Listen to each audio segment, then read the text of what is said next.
दोस्तों नमस्कार, जय हिंद, वंदे मातरम।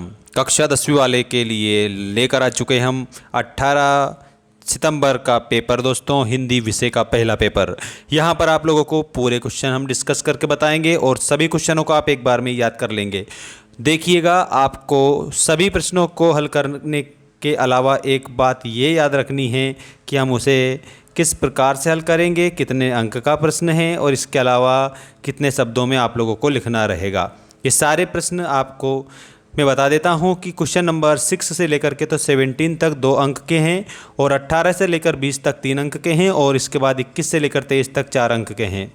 तो आइए स्टार्ट करते हैं कक्षा 10वीं एमपी बोर्ड त्रैमासिक परीक्षा का क्वेश्चन पेपर, और वो है आप लोगों का ये हिंदी विषय का पहला प्रश्न। परशुराम ने किसकी भुजाएं काटी थी? तो दोस्तों प्यारे विद्यार्थियों, आप सभी को मालूम है कि राम लक्ष्मण परशुराम संवाद यहाँ पर आपको देखने को मिलता है। क्रोधी मुनि कौन थे? परशुराम जी थे। परशुराम ने सहस्त्र भाव की भुजाओं को काटा था। सहस भाव भुज छेद निहारा, परशु बिलोह के महीप कुमारा। ये परशुराम जी के वचन हैं। अगला देखिएगा, फागुन माह में कौन सी ऋतु आती है? तो प्यारे विद्यार्थियों, जो फागुन महीना होता है उसमें आती है, उस ऋतु का नाम है वसंत ऋतु। वसंत आप सभी बताएंगे। दोस्तों आपके लिए एक विशेष सूचना है, हमारा जो ऐप है मेंस एजुकेशन ऐप, आप लोगों को गूगल प्ले स्टोर पर मिल जाएगा। तो मेंस एजुकेशन एप्लीकेशन को आप डाउनलोड कर लेना। कक्षा 10वीं के लिए हमने वहाँ पर हिंदी का बेस्ट कंटेंट अपलोड कर रखा है, ठीक है। और वो भी मात्र 49 रुपये में आप लोगों को मिल जाएगा। और सेट पेपर वाला भी अगर आप प्राप्त करना चाहते हैं तो 199 रुपये में आपको मिल जाएगा, ठीक है। दोनों में से कोई भी परचेस करिएगा, दोनों आपके लिए फ़ायदेमंद होगा। देखिए, चौपाई में कितनी मात्राएं होती है? ऐप की लिंक मैंने डिस्क्रिप्शन में भी दे दी है, वो आप समझ लेना, ठीक। चौपाई में कितनी मात्राएं होती है, तो आप सबकी जानकारी के लिए मैं बता देता हूँ कि जो चौपाई छंद है ये एक तो मात्रिक छंद है, क्योंकि इसकी गणना मात्राओं के आधार पर की जाती है। चौपाई में दोस्तों 16-16 मात्राएं होती है, प्रत्येक पंक्ति में 16-16 मात्राएं होती है, ठीक है, याद रखना आप सभी। और इसके अलावा आप लोगों को मैं एक और बात बता देता हूँ, रामचरितमानस जो है उसमें चौपाइयाँ की भरमार है, बहुत सारी चौपाइयाँ उसमें दे रखी है, मतलब चौपाई छंद की सबसे ज़्यादा प्रमुखता है उसमें, ऐसा याद रखना आप सब। तो चौपाई में 16 मात्राएं, और दोहा जो होता है ना दोस्तों, दोहे में 24 मात्राएं होती है।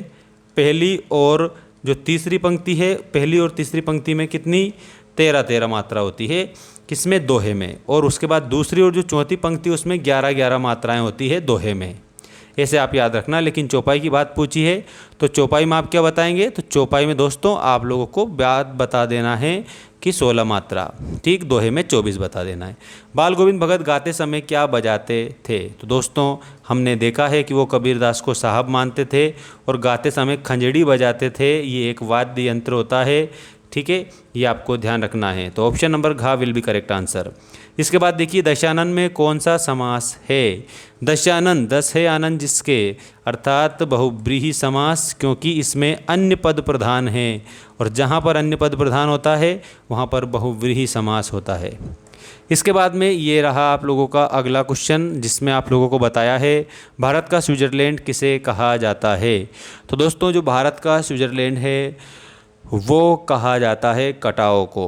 तो कटाओ को भारत का स्विट्ज़रलैंड कहा गया। इसमें आप उत्तर में अच्छे से इसको याद रखेंगे। अब इसके बाद आपके रहे नेक्स्ट क्वेश्चन।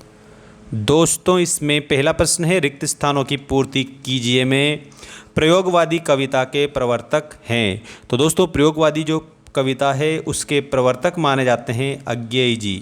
हिरोशिमा पर जो कविता लिखने वाले व्यक्ति हैं उनको आप याद रखेंगे, ठीक। छंद प्रकार होते हैं, छंद के मुख्य रूप से दोस्तों 2 प्रकार होते हैं, और 2 प्रकार कौन कौन से हैं तो मैं आप लोगों को बता देता हूँ। एक तो है वर्णिक छंद और दूसरा है आप लोगों का मात्रिक छंद, वर्णिक छंद और मात्रिक छंद।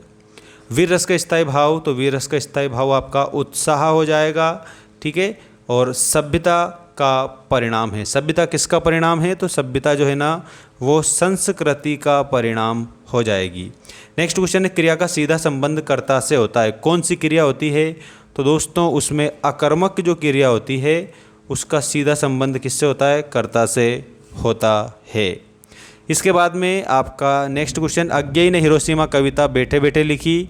तो रेलगाड़ी में बैठे बैठे कविता लिखी थी उन्होंने, और कविता का नाम था हिरोशिमा कविता। ठीक है, ये रेलगाड़ी में बैठे बैठे लिखी थी अज्ञेय जी ने। नेक्स्ट क्वेश्चन देखते हैं हम। देखिए इसमें सत्य असत्य लिखिए में पहला प्रश्न है, जयशंकर प्रसाद ने जो मधुर स्वप्न देखे वो पूरे हो गए थे। तो दोस्तों यहाँ पर आप लोगों को एक बात मैं बता देता हूँ, ये जो जयशंकर प्रसाद जी थे उन्होंने जो मधुर स्वप्न देखे थे वो पूरे नहीं हुए थे, तो इसमें असत्य बताना है। चौपाई छंद में 24 मात्राएं होती है, इसमें भी असत्य बताना है, क्योंकि चौपाई छंद में 16 मात्राएं होती है, दोहे में होती है 24। तो बाल गोविंद भगत अपनी खेती की पैदावार पहले कबीर मठ लेकर जाते थे, ये बिल्कुल सत्य बात है, सत्य वचनम अस्ति। अगला देखिएगा, जिस क्रिया का प्रभाव कर्म पर पड़ता है वह सकर्मक क्रिया कहलाती है।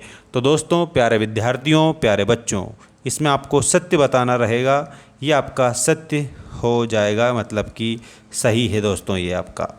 सारे देश में आस्थाएं अंधविश्वास एक से नहीं हैं। तो दोस्तों इसमें आप लोगों को असत्य बताना है, इसका करेक्ट आंसर में असत्य होगा। मैं क्यों लिखता हूँ अज्ञेय की रचना है, तो ये बिल्कुल सही बात है।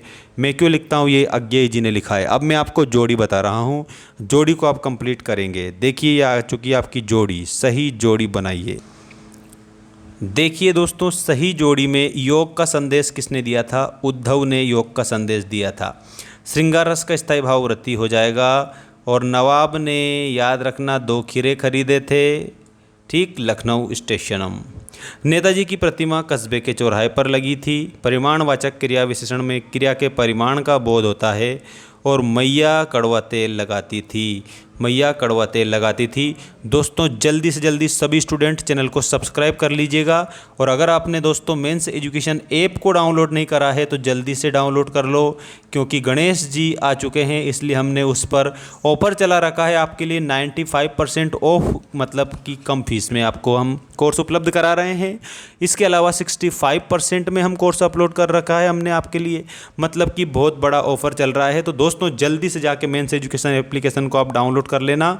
आपके लिए मैंने वहाँ पर 50% से लेकर के तो 95% आपके कक्षा 10वीं के कोर्स को कम फीस में दे रखा है दोस्तों। तो जाइए मेंस एजुकेशन ऐप को आप डाउनलोड करिएगा, और अपने को साइन अप करके और फ़ायदा उठा लेना है परीक्षा से पहले। अब जोड़ी के बाद में एक शब्द एक वाक्य में उत्तर दीजिए वाले क्वेश्चन आप देख सकते हो, ये आ चुके हैं आपकी स्क्रीन के सामने, जिसमें दोस्तों आपका पहला क्वेश्चन ये रहा, शिव धनुष किसने तोड़ा था। तो शिव धनुष भगवान राम ने तोड़ा था। किस छंद में 24 मात्राएं होती है, तो इसमें जो दोहा छंद है इसमें 24 मात्राएं होती है। बाल गोविंद भगत क्या काम करते थे, तो आपको याद रखना है खेती बाड़ी का काम करते थे बाल गोविंद भगत। जिन शब्दों से करने या होने का बोध होता है वे शब्द क्या कहलाते हैं दोस्तों, वे कहलाते हैं क्रिया। ठीक है, the word which denotes an action और says something about a person place और thing is called verb. Verb that's mean क्रिया। क्रिया मतलब काम, जिससे किसी भी प्रकार के काम का करना या होना पाया जाता है उसे हम क्रिया कहते हैं। याद रखना आप सभी बढ़िया ढंग से। अगला क्वेश्चन देखिएगा, राम क्या कर रहा है, किस प्रकार का वाक्य है। इसमें क्या पूछा है, क्या कर रहा है, इसका मतलब प्रश्न का भाव आ रहा है, इसका मतलब ये जो वाक्य हो जाएगा ये आप लोगों का प्रश्नवाचक या प्रश्नसूचक वाक्य हो जाएगा। गंतोक का अर्थ क्या है, तो दोस्तों इसमें गंतोक का अर्थ आपको पहाड़ बताना है। आपका करेक्ट उत्तर हो जाएगा पहाड़। गंतोक का अर्थ है पहाड़, यही आपका करेक्ट है। ठीक, बाकी मिलते हैं नेक्स्ट वीडियो में। धन्यवाद, जय हिंद, वंदे मातरम।